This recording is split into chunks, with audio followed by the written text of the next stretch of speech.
The DO SuperGP Champions Trophy is proudly brought to you by Digital Entertainment On Demand and their associate sponsors. All right, so here we are. It's round number 2 of the DEOD SuperGP Champions Trophy. We're here at Zwartkops in Pretoria, and we're about to kick off with race number 1 of the Super 600s, clearing the grid, and we're about to go racing. We're going to try and clear the grid as quickly as possible and get everything sorted out for race number 1 on Super 600s. See, things have slightly changed up there. One thing that you didn't pick up on, Matt, which we've only seen now, is Stephen Udall is not on pole position. He has been bumped to the back of the grid for a technical infringement for the first time on that Yamaha. So, you're going to see some very, very interesting maneuvers happening here, because as we stand right now, the man who should be on pole position was found to be in contravention of the rules, and unfortunately has now been caught out and has to start from the back of the grid. So we're going to wait and see what he can do. We know he's a very good starter. Has he been able to get the start right on the Yamaha just yet? I'm not sure. We'll wait and see what he does on his first effort. But if he does get it all sorted out, we are definitely going to be in for a run of note. If this happens though, what we saw on the start, the practice start here, and the 2 triumphs get away, both Alan John Venter and Nicole van Arsweken have certainly had a chance and been at the top of a podium here at Zwartkops. The 2 triumph riders definitely going to be in for some fun and games here, there is no doubt. Yeah, Greg, sorry, I was just getting my mic all sorted out there.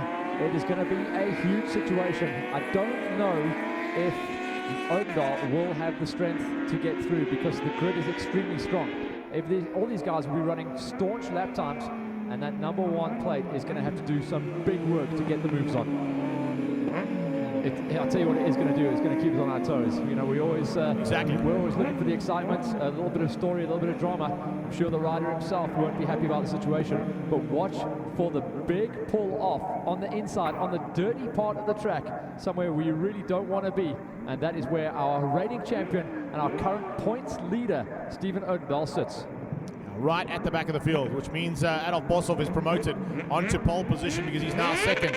Alongside him, Magic Mike White.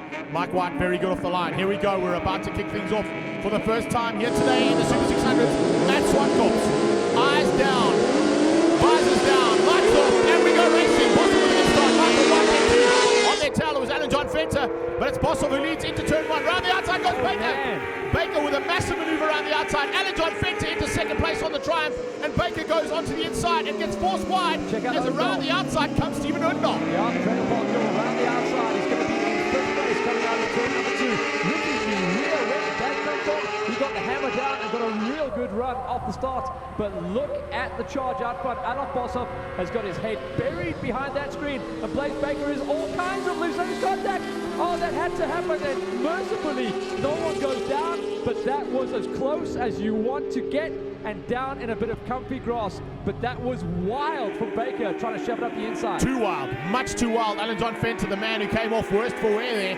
Alan John just tipped it into Cashel Magnatech, and unfortunately, there was a Kawasaki's front wheel, and it was Blaise Baker's one. He tried to go too far, too quickly there, and unfortunately, it's cost him dearly. He's gone to the back of the field, and the rest of the riders are coming down into the final turn as Baker gets back onto the circuit. That could have gone so bad, and I was going to say, oh, big wag there for the rest of the riders as well, trying to get the drive down. Barnard getting out of shot. Put a big wag on, and that's allowed a bit of a better drive and pull down the start finish straight from Nicole van Arsweken. But the 39 AJ Fender, I don't think anyone else would have actually been able to keep holding the bike in that scenario. Dude, how many times did he have to try and fight these youngsters off? He got taken out unceremoniously when the brake cable failed on Adolf Boshoff's bike at Pekisa Freeway. This time it's another youngster from Pinetown who goes sneaking up his inside, and he's about to have another one going up the inside with Ricky Lee. Wow! And AJ just gave him a little bit of extra room there, but these kids are getting ugly. You know, Ricky Lee has definitely found some pace here coming onto the race, and he's going to try and climb up the inside of Rudman. Oh, Rudman almost... This is getting just too crazy for me, and my nerves are shot, and it's not even my kids racing out there. And look at that, Ricky Lee Weir just missing a gear and then goes straight into the line of sight of Nicole van Arsweken on the second Triumph. So he has to hassle the first one, loses a gear, comes back and gets into the way of the second one. Now there's a move up the inside. Nicole van Arsweken trying to find a way past on Weir. On her tail, it's Boshoff. Boshoff didn't get a great start, but he's managed to find a way through very quickly. And there, Nicole van Arsweken gets through. Nicole just shoved it up the inside. She is sick of getting blocked and boxed out, and she's going to try and run hard and get rid of Ricky Lee. The rest of the guys can deal with her.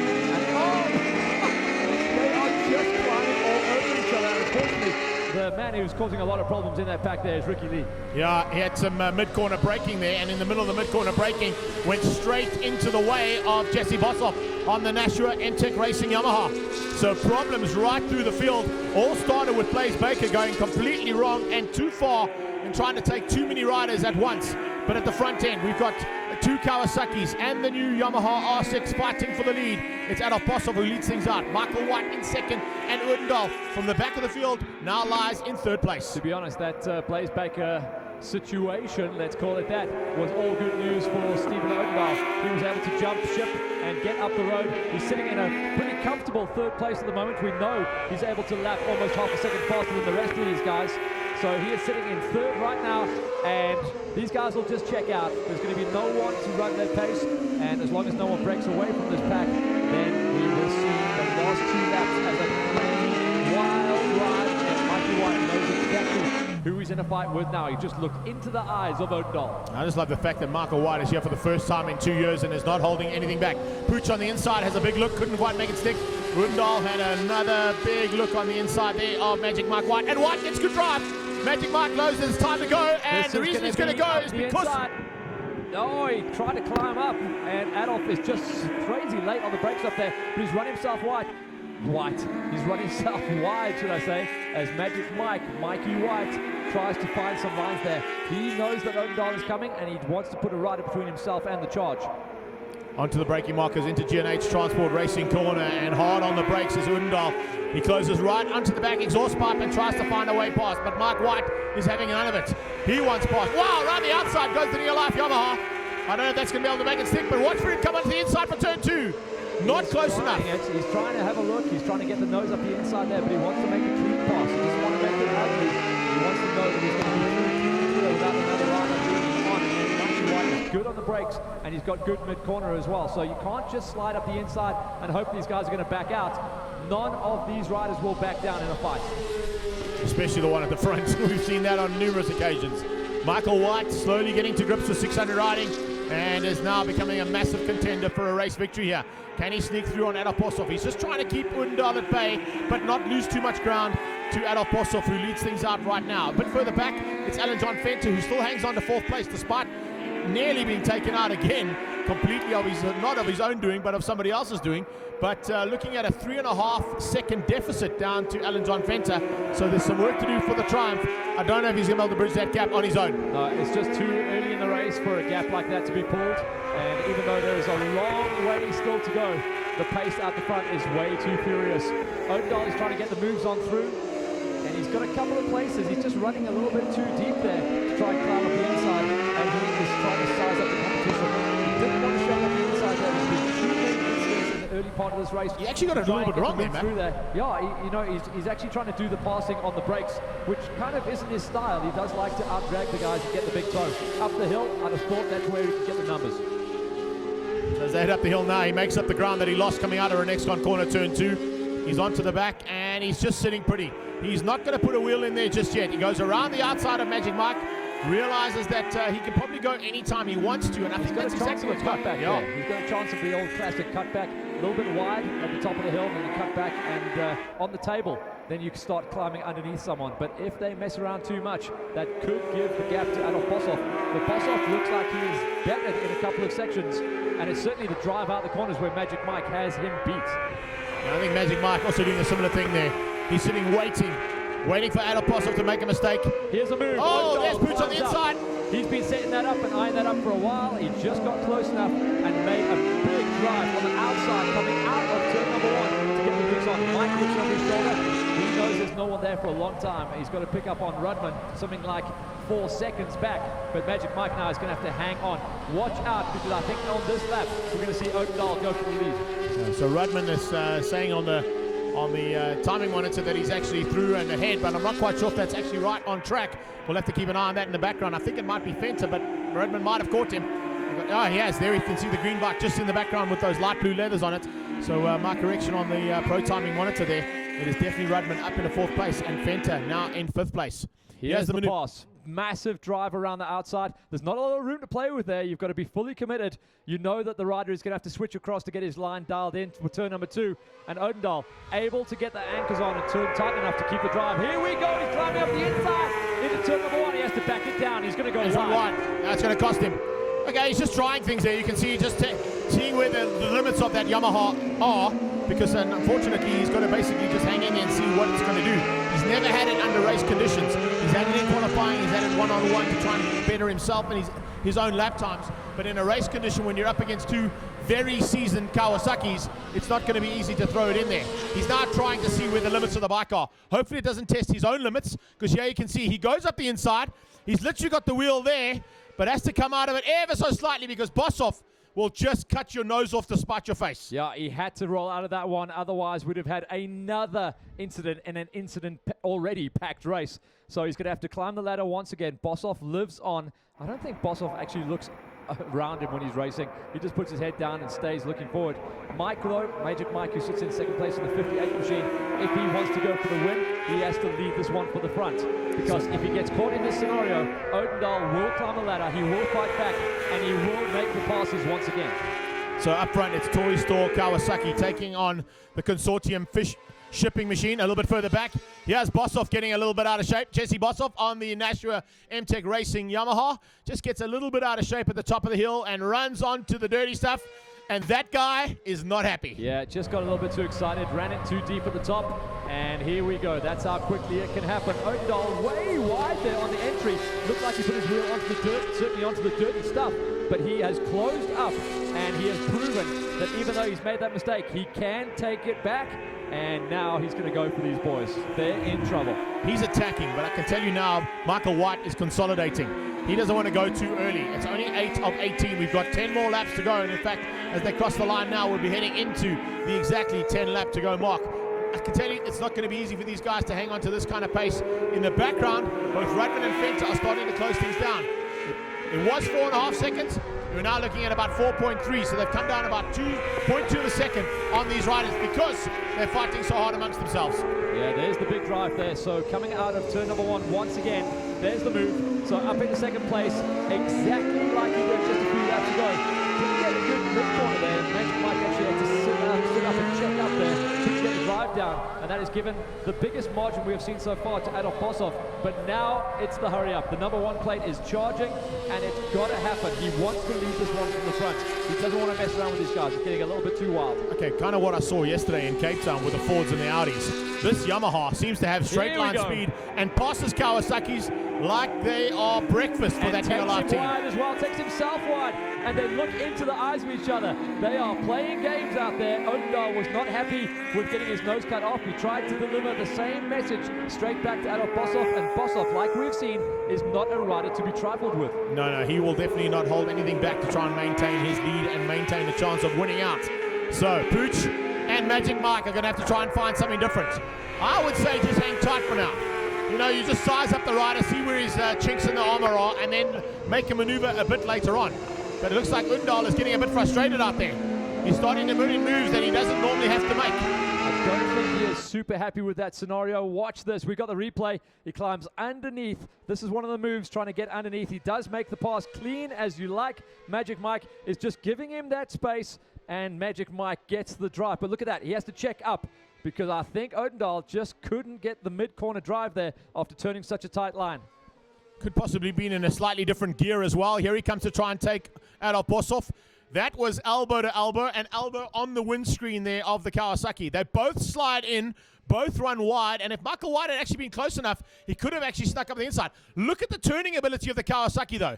Adolf Boshoff was able to just turn it on the inside and get through on the Yamaha, and Mike White does the same thing. So turning into the right-handers, the Yamaha's battling a little bit. Yeah, the Neo Life rider was hung out to dry, and I just don't think he has quite found the setup. Mind you, I wouldn't be too perturbed or too unhappy with having a setup on that bike as it is now, and it looks like Odendahl is able to ride around any problems out there. But Boshoff is making some crazy line choices out there. He is doing too much work on the brakes and running himself wide, and that is what's allowing Odendahl to constantly do the big fight back. So here we go again, Greg. He comes alongside this time, trying to get into Cashel. Oh, he's gone into Cashel Magnetic and makes it stick. That time he's got through.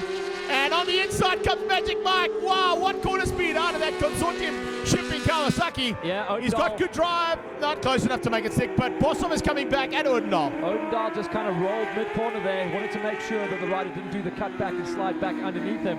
And finally, the number 1 plate hits the front, but Bosov will go fighting after him. I think these guys have burnt their tires completely. There's been a lot of stop-start racing. They've been standing the bikes on their noses. They've been sliding the bikes in. They have put the side edge of the tires, and we're not going to see any lap times coming out of these boys from now on. But Odendahl will try and break away. Stephen Odendahl in a 1:03.358 has the fastest lap time of the circuit now on that last one. Bosov deep again, makes a mistake. Oh, he makes a big mistake there. That's going to give opportunity to Magic Mike, and he can get there, but he can't. Mike White fighting hard here with Bosov. Here we go. This is the maneuver to get him through. He goes up the inside and goes through. Magic Mike Oy tried to have a look up the inside while we were just doing the replay there, and it is all to play for now. There are 3 riders in it, and Bosov knows he is in a fight. It's going to be these next 2 laps that tell us the story of the race. Well, there you can see how he battled out of the right-hander. As he comes out of speed and sound sweep, the additional power that's available and top end of that Yamaha allows him to just squirt past the Kawasaki and maintain the lead that he's now taken away. As we see this replay from the Near Life Racing Yamaha, getting past on that toy store Kawasaki. A little bit of a gap. It's not massive, but it's controllable. And we are seeing Odendahl start to break away and leave Bosov and Magic Mike. Mikey has got through. It happened at the top of the hill the previous lap while we were watching the replays. And Magic Mike on the 58 is trying to run with the number 1. Remember, Mikey hasn't raced in the circuit in 2 years. And again, another mistake in turn number 2 from Bosov. He's making too many of those. And Bosov looks like he's battling with the front end of that bike now. The way he's been pushing it, I wouldn't be surprised. But coming up on back markers now, it might still be able to play into his hands a bit. Maybe he can use the fact that back markers are definitely going to be a factor, and the first one is going to be Ricky Lee Weir. There's a scary call. Ricky Lee has been caught in so much of the action, causing problems to a lot of the riders out there. In fact, the first 2-3 laps of this race have sent me over the edge. If I had hair, it would have all fallen out. It was a scary, scary situation. Blaze Baker, yeah, he knows he made his own mistake, but he did very well just to hang on to the bike. Ricky Lee trying to stay out of trouble. Hope he does, but Bosov is now in trouble because he didn't get around the lap rider, and it's a 2-horse race. Magic Mike could do the unthinkable here. Well, Bosov eventually gets past as they come into BMW Performance Corner, turn 1. And now it is Magic Mike who's putting the pressure onto his Yamaha mounted compatriot and rival. The Near Life Racing team are here for the first time in this season on Yamahas, and we're looking to try and beat the Kawasaki dominance in this category. So Super 600s, of course, have been dominated by Kawasaki's for the last season and a half. And now as they come down into Cashel Magnetic Corner, it is a Kawasaki on the back end of that new Near Life Yamaha. You know what, going into the setup, going into turn number 4, Odendahl has to be careful. He's getting way too close to the dirty stuff, and if he wags the tail about a millimeter further than he is doing already, that thing is going to slap loose. So he's got to be careful to not run it a little bit too deep. He's obviously having to change his lines from the lines that he wants to, because the bike isn't turning exactly how he wants to yet. And it looks like a perfect setup on the consortium shipping Kawasaki running in second place. It's his entry speed. Mike White, his entry speed in mid-corner is better than the rider up front. Yeah, but that top end of the Yamaha is certainly looking good. That's what he's battling to get past. So he's going to have to try and find some maneuver somewhere in the next 3 laps to see if he can get past and possibly spoil the day here for Stephen Odendahl. This is getting very scary there. Turn number 2. Look at the Kawasaki really close in there. But the bang and fire out is in the hands of the Yamaha. Mikey, keep on looking forward, buddy. Adolf is gone. He cooked his rubber. He's falling into the clutches now of Rudman and Fenter. Rudman and Fenter only 0.2 of a second between the two of them, and they're fighting for 4th and 5th place. It's Nicole Van Arsbergen who's moved up into 6th place now with Barnard behind her. A nice run from Corbin McCullum, and then it's Jesse Boshoff in 9th, and Blaze Baker, unfortunately, a lap down in 10th place. All right, these boys are going to have to just try and drop the heart rate a little bit under 200 beats per minute for now, and get as much air into those lungs. Pump that blood through those arms. Arm pump will definitely be coming into play. As fit as these riders are, this has been a hell of a race, and they will be feeling it. Out of the final turn to start another lap. We got 2 to go for these riders as 16 have been completed. And it's nothing in it between both Michael White and Stephen Odendahl. Odendahl might think he's got this, but Magic Mike I think he's got something special planned for us on these next 2 laps. Look at how he closes in. I think there is Oakdale doing a bit of racecraft there. He definitely came around and caught the corner speed than that, and he was trying to block the drive. And that is a very clever move, because if you get the drive coming out of turn 2 into 3, we know that sets up a big lap here. So Oakdale knows he's got some problems, not the perfect setup on the bike, and he is trying to block the drive of the rider behind. No, but the rider behind is quite wily, and he's certainly looking for other opportunities that weren't around initially. It's Magic Mike White on the... Oh, a big slide out there from the back end. The Neolife Yamaha starting to battle with the back end here with a lap and a half to go. They go through double right-hander off Kenwood, flick it over onto the left-hand side. It's another left-hander coming at the bottom of the hill, and they're going to start their final lap. Has Magic Mike got something special for us here on this final lap? Here we go. The white flag will be out, and we have got 1 lap remaining in this race. And Magic Mike, I don't know, I haven't spotted a place on the track where he is definitely a ton better, but watch out how Odendahl blocks his drive coming out of turn number 2. Odendahl buried himself there through turn number 1, and the close-up, there it is. Oh, the corner speed is good on the Kawasaki. He goes right underneath the tailpiece, but now it's that additional bit of drive from the Yamaha as they come out of turn 3 speed and sound sweep. He's got a good toe there as well. No, he has got stretched out there. So bravery and confidence there in Odendahl, and a little bit of a cleaner line there on the entry to 4. But up the hill, and we know that Kawasaki has to work hard through turn number 4. Look into the eyes of each other. Mike, you just blew him a kiss. I'm here, buddy. Let's do this. Yeah, 3 corners to go. Absolutely amazing stuff through turn 5, Sassel corner now. Double right-hander, and the Yamaha's under pressure. Are we going to see a move here from Michael White? It's a double right, it's a left-hand flick. White is right there. He is trying as hard as he can, but I don't think he's got enough here. The consortium shipping Kawasaki is going to come up second best. And are Yamaha going to take a victory for the first time under the Onassis Neolife Racing Team? Yes, they are. Pooch takes it and wins out, beating Magic Mike White to the line. What a run to the line. Oh, they had to work for that one. So did we, mind you. That was incredible racing to commentate on, to view. To be part of that must have been absolutely stellar. Magic Mike knows he's been in a race. And Odendahl, are we seeing a chink in the armor? The unstoppable Neolife team, all of a sudden, people are starting to find some numbers and close the gap. Magic Mike came the closest anyone has come in about a year to get onto the back wheel of Odendahl. It was Odendahl over Michael White. Adolf Boshoff got the 3rd place. Malcolm Rudman, also after a poor qualifier, came charging on through, got the 4th place over AJ Fenter. Nicole van Aswerken, she got 6th place ahead of Dylan Barnard, Corbin McCullum, Jesse Boshoff, Blaze Baker, and Ricky Lee Weir going 1 lap down in 11th place. Welcome to the Super 600 first podium of the day. And what an awesome dice here between these youngsters. They really put on a great effort, right? And I think we're going to see some even better stuff a bit later on today. But let's get them up on the podium to get them all sorted out. In 3rd place, riding out of Indy Oil and Toy Store on a Kawasaki. Let's hear it for Adolf Boshoff. Still a big delay here, eh? 2nd place, and a magic ride, an absolutely magic ride. He hasn't been here for 2 years, folks. He comes back after 2 years and gets back on the 2 spot. Let's hear it from Magic Mike White and the consortium shipping Kawasaki. Then we move on to 1st place, and what an awesome ride here from this man. From the back of the field, after a little bit of a technical infringement, it's all sorted out now, and Pooch is back on top once again for Neolife and Yamaha. Let's hear it for Stephen Odendahl.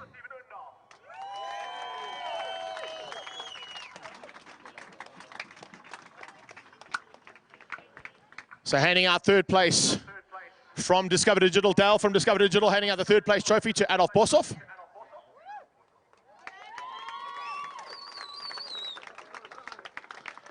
Mrs. Lee Watson from Gas going to be handing out to Magic Mike.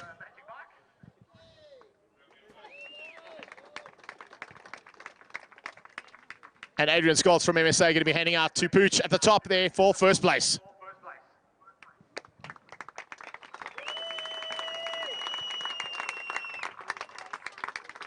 Once again, a big round of applause for your podium here for Super 600s, ladies and gentlemen.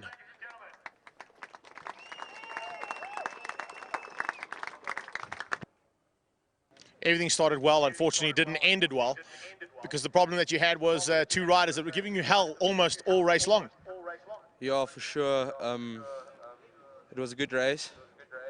I think in the beginning I was pushing far too hard, eating the back tire up, so when they passed me I had no grip and they had more speed than me. So yeah, for the second race, we'll see how it goes. Okay, some work to do, but I'm sure to get it all sorted. We've seen you come back, and hopefully going to be at the front end by the end of race number 2. Yeah, for sure. Hopefully, I can finish the second heat this time. Good luck. We wish you all the best. Hello, mascot. How you doing? How was that race for you, pal? Was that good, eh? If you can talk Bulldog, he said it was freaking amazing. Magic Mike, another great race out there. Good to see you finishing a race at Zwartkops for a change. A big, nice welcome return for a 2-year absence, but the 2 spot's not where you want to be. Yeah, you know, we came in, we thought it would be a little bit hard to beat the Oaks, but we came here in off-season and got a bit of testing, so we weren't too unhappy. Qualifying got us there, but in the race, going against this Oak, it's something special, but hopefully next race we can bring it to him. I know that you're going to be working hard to get that right, and I'm sure the team's going to get it sorted, but good luck, and hopefully we see you on the top. Yeah, thank you very much. Just thank you to everyone that helped me out, Steve Cannon, Consortium Shipping, Race Tech Exhaust, everyone. Thank you for helping me. Awesome stuff. Let's get Pooch up here. Stevie, as always, buddy, I can't believe that you chop and change from motorcycles. You can get onto anything and literally light up a circuit and take a victory. Yeah, you know, it's not as easy as it looks, to be honest. Sorry. Okay. I rode as hard as I could there, and these guys held me true, you know, right until the last lap. And, you know, if it wasn't for the nutrients by Near Life, I wouldn't have been able to make that race pace all the way through. Race 2, going to be pretty difficult, but, you know, we got the same thing and just have to work with what we've got.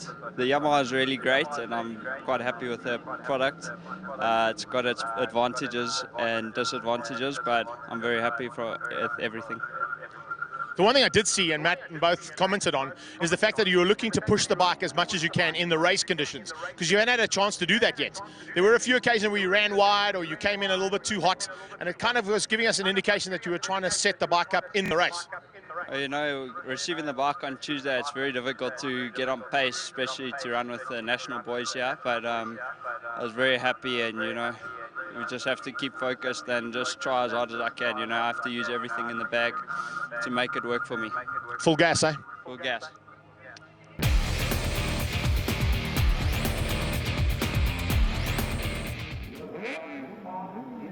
The boys are all lined up, ready for race number 2 of the Super 600s here, round number 2 of the DEOD Super GP Champions Trophy at Zwartkops.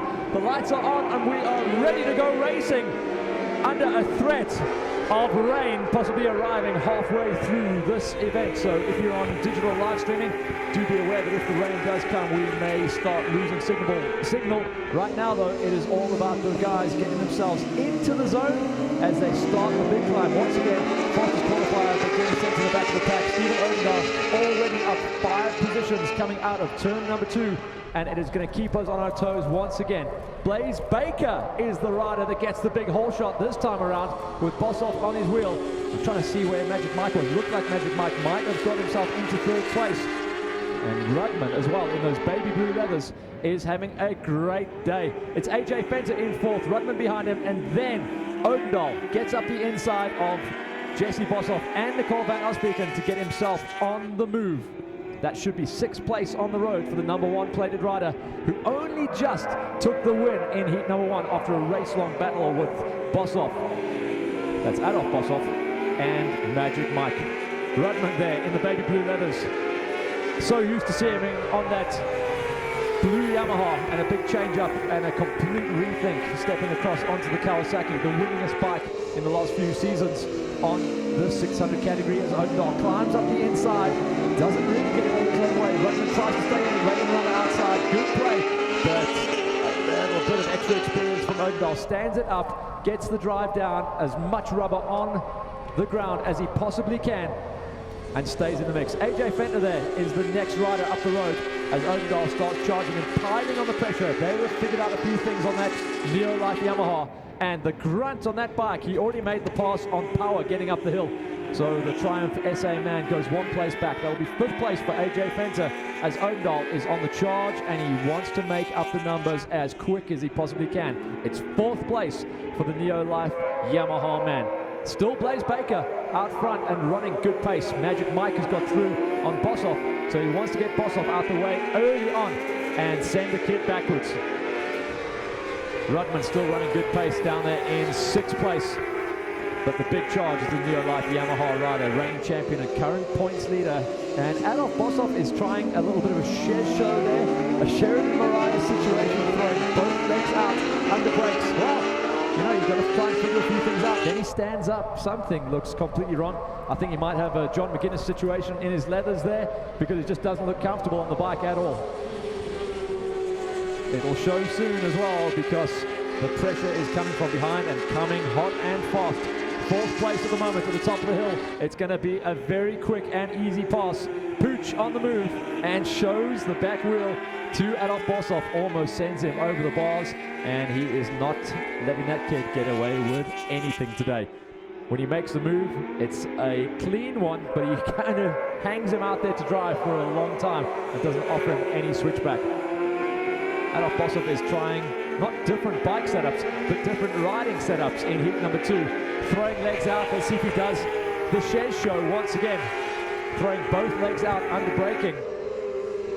No, he thinks better of it this time out. You know what, I would never throw those legs out. Sometimes you need the gear shift or the foot brake just to get the thing lined up, especially in turn number 2 here at Zwartkops. Very cold conditions, so expect the tires to just start ripping themselves to pieces around about the half race distance. But already Adolf Boshoff has been sent. That means it's 3rd place for Odendahl. No surprise to see him as the fastest rider on track. He looks back, no fight back from Boshoff. He can now start focusing on going forwards, and it's his competitor in the 2nd half of the race from race number 1, Magic Mike on the 58, who is the next lady for the shave. So 3rd place and a big charge up the road for Odendahl, and he has joined the party. Rudman down there in 4th place. Here are the times. A 1:03.7 coming out of Blaze Baker, but a much faster lap time for Odendahl. He's 0.2 back, but he is the fastest man on track right now. Magic Mike starting to close things up in turn number 2. That's a good spot for him. That Kawasaki of his really does get fired off quite nicely. Blaze Baker relatively quiet in heat number 1, but has certainly woken up going into heat number 2. And these possibly cool conditions do make his coastal tuned bike breathe a little bit better. And all these bikes are firing on the very limits. The air is good. Magic Mike moves up the inside, as does Odendahl. We're going to see 3 into 1, and everyone has to back it down. I think Odendahl fancied his chances of going for the double, going onto the top of the hill. But the race is starting to settle down. But the problem is the pace has slowed. Everyone is starting to block, and Adolf Boshoff now joins the party. Only 0.7 of a second separating the top 4 riders. Can I join the party now? Yeah, join the party, buddy. I know you have to do some paperwork there. Welcome back. There's just not enough time in the day, Matt, unfortunately, and as much as we're trying to get everything done, it's just not working, but we're getting there slowly but surely. Amazing dice at the front end here, and slowly but surely these 2 Kawasaki's are showing Odendahl the way around, but we've already seen what Pooch can do, and hopefully he's got something up his sleeve for a bit later on in the race, although the way things are going, as I can see, oh, is that Boshoff? That's that guy! That guy is off! I just spoke to him, and he said, you know, he's really battling to get that Yamaha stop. He's battling to find the Yamaha! Under hard braking, he says the back end of that Yamaha twitches around, very much like when you used Euro Polos. The back end is just super light, he cannot get things stopped, so unfortunately that guy parks that bike. Oh man, you see that wide line there? That was absolutely incredible. Odendahl trying to ride some wide line, sweeping around the background. It's still Blaze Baker that leads out over Magic Mike, but it is a matter of time until we see that number 1 climbing up the inside. Oh, the danger man in this group. In fact, the danger man in this category is Adolf Boshoff. Yep, 100%. He is just a bit too crazy today. He didn't take his crazy pulls, and he is a bit of a madman under braking, and that bike is twitchy. The 132 just moves around way too much for my liking. But those Kawasaki's, as we've seen all season long, have been the bikes to beat. It's taken a valiant effort there from the Neolife Yamaha team to go out and win it in their first time of asking.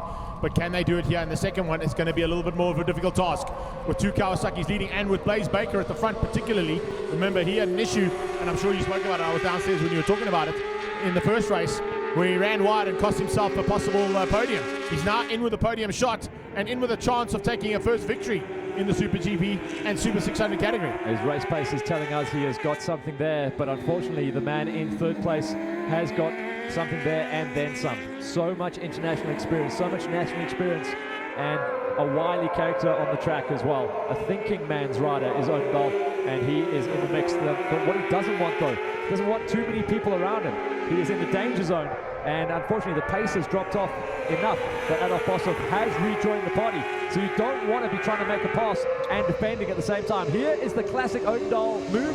He gets the line around the outside, back to the inside, and now he's only got one right up the road, and he's got Magic Mike between himself and Boshoff, and that's a buffer that you do want. I'd like that kind of buffer if I was riding in this class, there's no doubt about it. But as they got into the back straight, heading towards Castle Magnic He corner. tried around the outside. He did. There is no berm there. I think there may be a rut, but there's no berm. It won't hold. Just below us, of course, is Neo Life's VIP area, and he's Here's now the going pass. for the opportunity to go through to the lead. Top Do of we the have a hill. new leader? Yes, we do. I tell you what. Bruce is at the front. You know, the grunt on that Yamaha, I don't know how they've tuned it, but it's got a ton of torque, and not necessarily the straight out bang straight out the corner, but as soon as it starts climbing in the revs, it makes so much power. He's pulled 2 bike lengths straight away. And now opens up a little bit of margin on the Kawasaki battle for second place. Baker, White, and Boshoff closing in and looking for a chance. Have a look at this. Here's the replay. He comes out of BMW Performance corner. He just lights it up, keeps it on the outside. Actually nearly puts his helmet up the exhaust pipe of Magic Mike White, and it's a done deal. It's such a scary place to make the move. It's all commitment. If the rider inside of you moves an inch, and I've seen it happen as you have, you get moved over onto the grass and there is no coming back. He definitely don't want to come out of the grass or the kitty litter where my Mini came out, that's for sure. This is where the big power of the Yamaha shows. He's made the pass, he pulls up alongside, he doesn't really have to outbrake the rider, backs it in. Blaze Baker is offline, and the Neo Life Yamaha slides on through and is able to defend as well. So it shows that they've done some more work and allowed the bike to control the mid-corner speed a little bit better than it did in race 1. And it doesn't necessarily mean that he had to even back out of it with Blaze Baker putting his foot out. He was like, okay, put your foot out. I'm going to come up as soon as you move that foot in. And oh, Boshoff's now starting to get a bit squirrely going into the final turn to try and make a move. What you didn't see in the early part of the race is there's a problem on the left foot of Blaze Baker. He keeps hanging off there. He's trying to scrape it. I think he's getting numb foot. You know what I mean? Like sometimes the riders have to actually drag their foot to try and figure it out. He's getting a dead leg. He keeps throwing the leg out there. It's his gear shifter leg, and he's not necessarily doing it under braking. He's just trying to get some kind of blood flow into his leg. Something's not comfortable, and maybe you can catch up with him after the race and find out what the story is. As they head down into basically the second third of this race, it's 9 of 18 coming into the, actually halfway, I should say, halfway almost to the mark as they get up onto the top. Looks like a bit of a change up here as Magic Mike has a look. He's tried that a few times. He's not totally committed on the brakes at the top there. He's much better at doing the mid-corner passes. So Mike is just going to have to get some confidence in that front end if he wants to move on through. Remember, he is chasing down on a second place overall. And the man that he's in the battle with really is behind him. So he needs to get rid of that 132 as soon as possible. Blaze Baker not really in the mix for the overalls. If Mike stays where he is, he'll still walk away with second overall for today. It's looking good so far, looking good for the championship as well. That's what he's looking at. A mature rider. He certainly got a lot better through the season last year and is getting even better now as we get into the thick of this season. 10 of 18 completed, and as they go through speed and sound sweep, Adolf Boshoff doesn't have an answer to Magic Mike, and Mike is actually losing ground to Baker. Baker wants to go hunting for that Neo Life Yamaha, and he's putting everything he can into that Russell Wood Muscle and Fitness Kawasaki of his.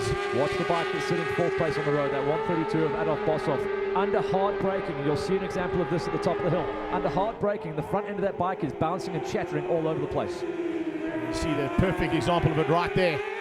Started to get a little bit of front end chatter. He was battling with the front. He said he was battling with the grip on the rear. Hopefully they've done something to sort that out. But he hasn't fallen off just yet or fallen away from this battle. And in fact, Baker has brought them up to the back end of Odendaal. It's only half a second on the last pass. Let's see how much closer it is now on this pass. Yeah, has it come closer. down? Visibly Maintained. closer. Visibly closer, but on our scoring sheets, a 0.555. So unfortunately, it is maintaining. And these boys better get a move on. Here is the front end chatter and hard braking coming from Adolf Boshoff. That's not going to slow the pace of the chase. because he didn't get a wheel in front of Blaze Baker, but he has really scuppered the plans of Magic Mike, and that will be for a change up in the overalls. Did you see that mid-corner? Mid-corner from Baker, out of the speed and sound sweep. There was a big twitch on that Kawasaki, and in the background, there's a big twitch in the sky too. Thunderbolts and lightning, baby. Very, very frightening indeed. Odendahl is leading things out on a 103.2. Sometimes it's just too easy. Oh, and speaking of easy, Adolf Possel's not making it easy for himself at the top of the hill. He runs ever so slightly wide. Matt's loving that, eh? It was all good, that one. But now coming into the closing stages now, the three Kawasaki's are having an in-house battle, and they are losing ground to the near-life Kawasaki. Oh, Bossoff on the pegs. And what you've got to go speak to him and find out what the problem is. Ask him if it's a John McGuinness. I think it really is. Something's not good in those levels. He's trying to stretch things out.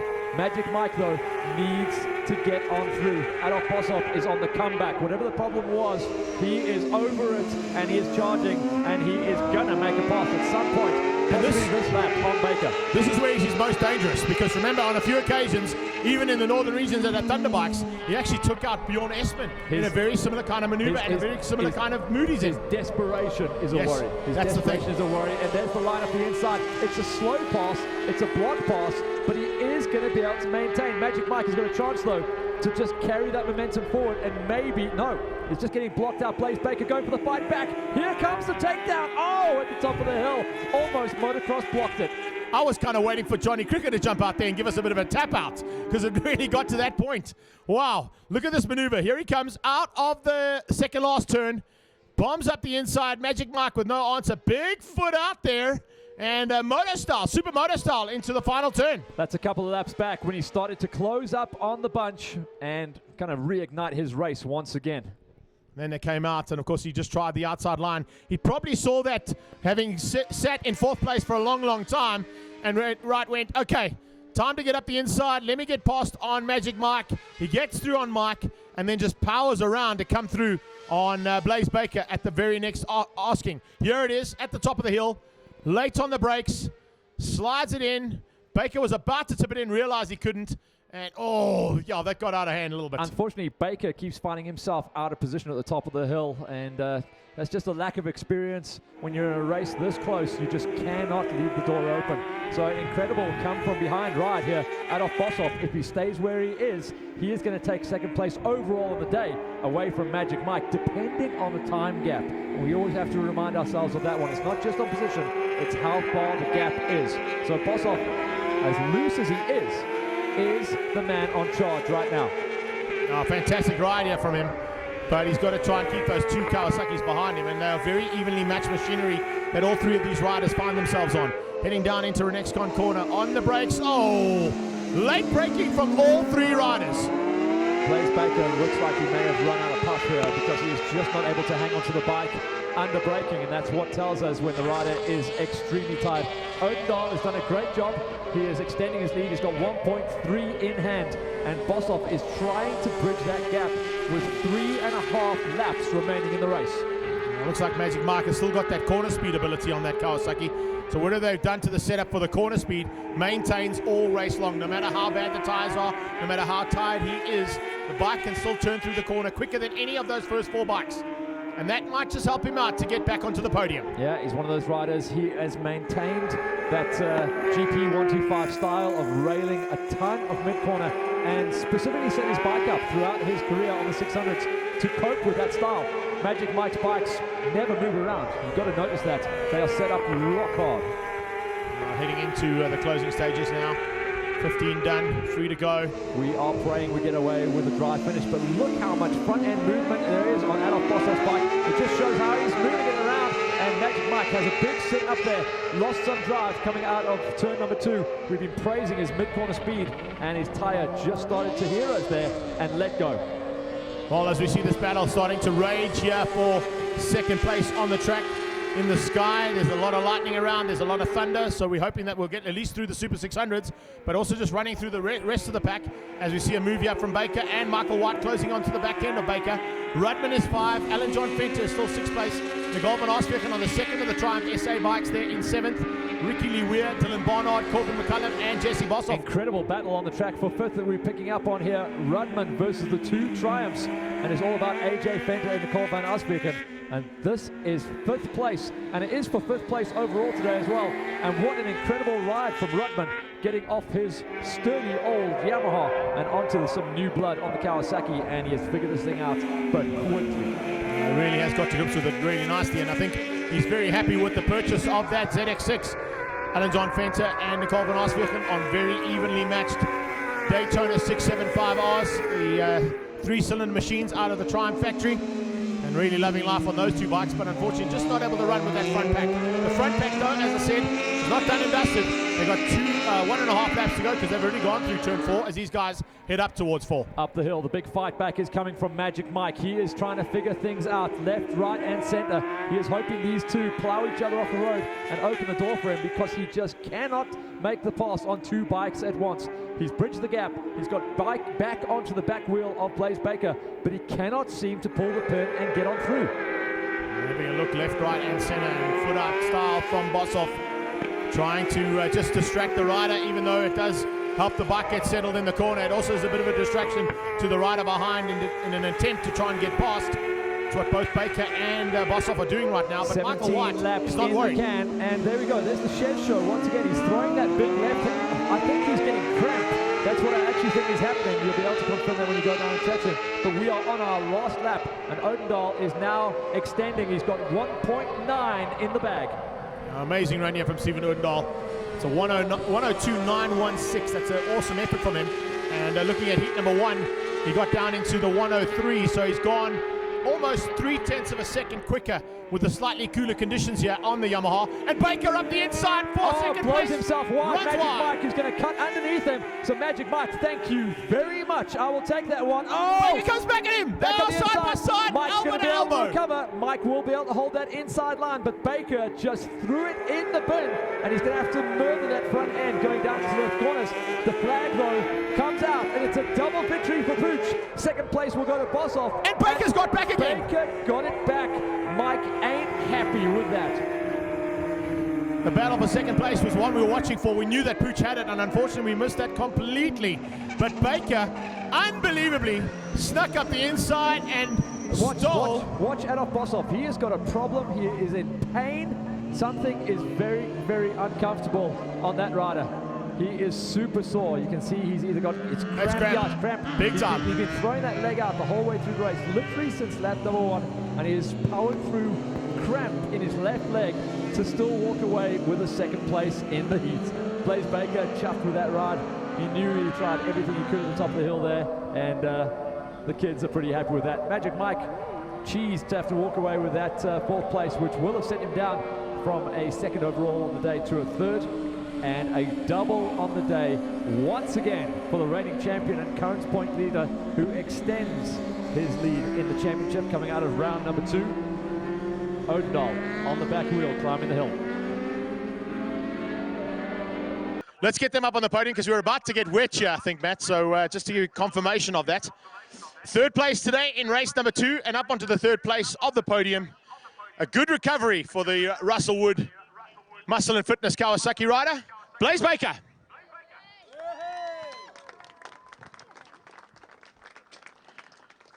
Second place in fighting not only the Kawasaki's and Yamahas on the track, but cramp on his own body as well.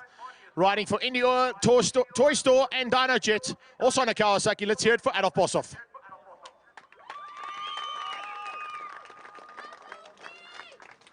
And back on top of the podium once again, and a double victory for the Neolife Yamaha team on their first time of asking. Pooch himself, Stephen Odendahl.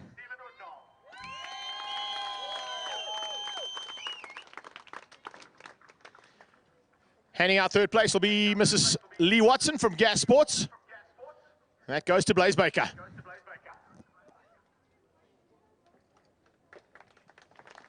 Second place, Mr. Wayne Riddell from Motorsport South Africa will be handing to Adolf Boshoff.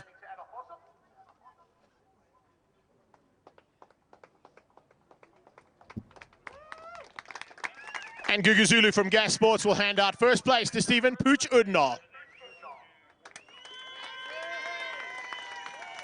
All right, guys, it's over to you for a quick little podium spray of the Sherpas. Enjoy. Ladies and gentlemen, your Super 600s.